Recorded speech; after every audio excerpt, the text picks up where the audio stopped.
In this video, we're going to do some definite integrals that require U substitution, so you can see how to switch out the limits so you don't have to substitute back. We're going to find the exact answers, so we're not going to use any kind of technology, although you could certainly use that to check your answers. Alright, so the first one, I noticed I have an x squared term on the bottom and an x term on top. So the top is, give or take a constant, the derivative of the bottom. So I'm going to let u equal that denominator, 1 plus 4x squared, which makes du 8x dx.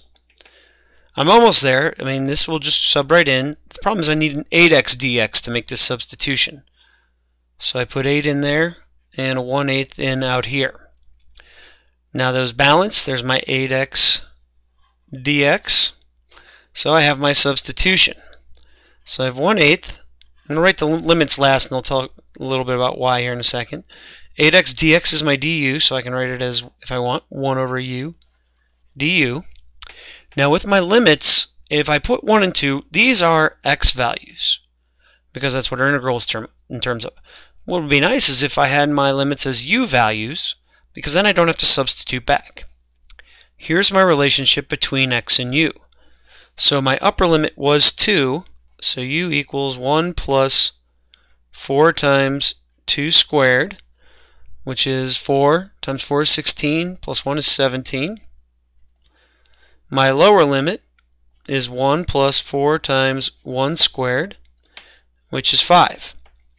So if I put in 5 and 17, I don't have to pay attention to this top line at all anymore.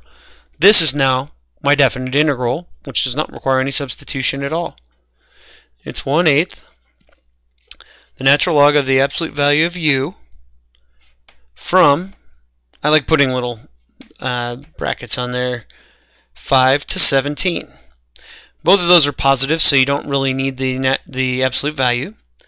We're going to have 1/8 times natural log of 17 minus natural log of 5. We don't need a plus c. In fact, we don't want a plus c at all because it's a definite integral. And finally, if you want to use properties of logs and get real fancy, we could rewrite this as the natural log of 17 over 5. And there's our nice exact answer. So changing the limits, I think, saves time and saves confusion because you don't have to worry about subbing back. Let's look at b here. Notice we have a clear inside function, and its derivative, again, give or take a constant, is going to be there. So it's pretty clear that our u is going to be the 2e to the negative x plus 3, which makes our du, now careful here, this is a chain rule, you're going to have to bring the negative in, so it's going to be negative 2e to the negative x dx. That tells me I need a negative 2 on that in my integral to make this substitution, so I'm going to put a negative 1/2 out front. So I have negative 1/2. Again, I'll just do the limits last. This we know is u. We made it be that way, so that's u to the 9th. And then our negative 2e to the x, negative 2e to the negative x dx is exactly our du. Now we'll change our limits, and then we're going to be pretty close to done. So a lower limit of 0. If x is 0, then u is going to be 2e to the negative 0 plus 3. E to the 0 is 1.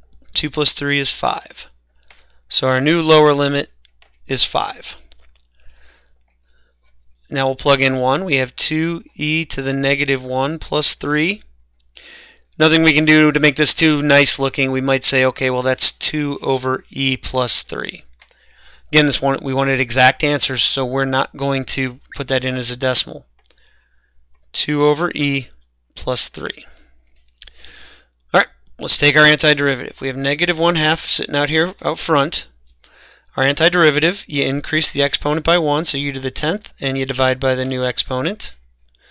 And this is going to be from 5 to 2 over e plus 3. Now, I like to leave my constant out front while I do my upper minus lower. So I'm going to put a negative 1/20 out front.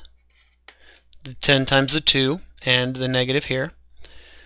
And now I'm going to plug this in. I'm going to have 2 over e plus 3 to the 10th minus, now we'll plug 5 in, 5 to the 10th,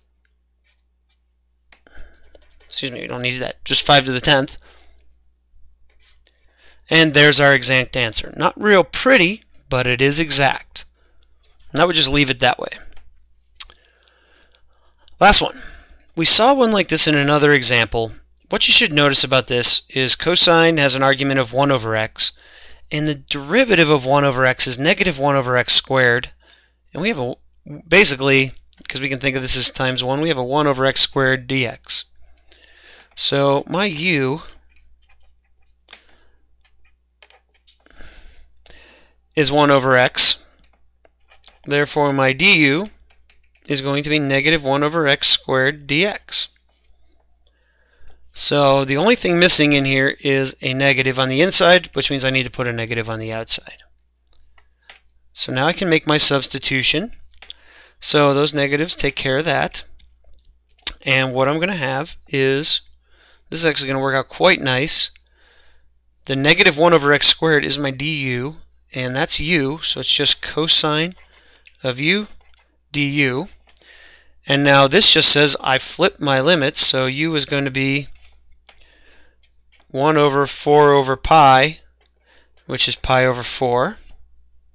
And my lower limit is going to be 1 over 2 over pi, which is pi over 2. So it's going to go from pi over 2 to pi over 4. So the antiderivative of cosine is sine. Again, we don't have to substitute back. Sorry, I forgot my negative out front there. We can actually just finish this thing off from here. So I have a negative sine of pi over 4 minus sine of pi over 2, which is equal to negative, this is rad 2 over 2. Sine of pi over 2 is 1. And if you want, you can distribute the negative and say, okay, it's 1 minus rad 2 over 2. So that's how we can handle a definite integral with u substitution, so we do not have to substitute back.